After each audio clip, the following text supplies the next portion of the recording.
সুপ্রভাত। তোমাদের দিন কেমন কাটছে? আমার তো বেশ ভালোই যাচ্ছে। আজকে আবার একটি নতুন ভিডিও নিয়ে তোমাদের কাছে চলে এলাম। আজকে আমার মেয়েদেরকে আমি দিয়েছিলাম রুটি, আর তার সাথে কি বলো তো, তার সাথে ছিল পনির ভুনা।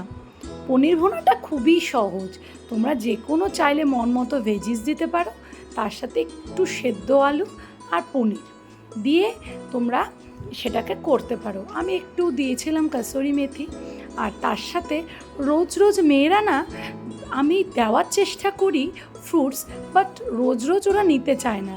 তোমাদের সবাই বাচ্চারা কি নেয় রোজ? একটু আমাকে জানিও তো প্লিজ। তো আমার মেয়েরা আজকে বলল, মাম্মা আজকে না ফ্রুটস না দে, কিছু মিষ্টি দাও। তো আজকে সেই জন্য ভাবলাম যে ঠিক আছে, সব সময় তো আর আমাদের কথা রাখলে চলবে না, ওদের কথাটাও তো রাখতে হবে, তাই না বলো? তো তার সাথে দিলাম কিছু ফ্রুটসের মধ্যে ছিল একটু কাজুর বরফি আর একটা লাড্ডু। এই ছিল আজকের আমার টিফিন। তোমাদের কেমন লাগলো সেটা একটু প্লিজ কমেন্টে জানিও। ঠিক আছে, চলো টাটা, আবার দেখা হচ্ছে নেক্সট একটা ভিডিওতে।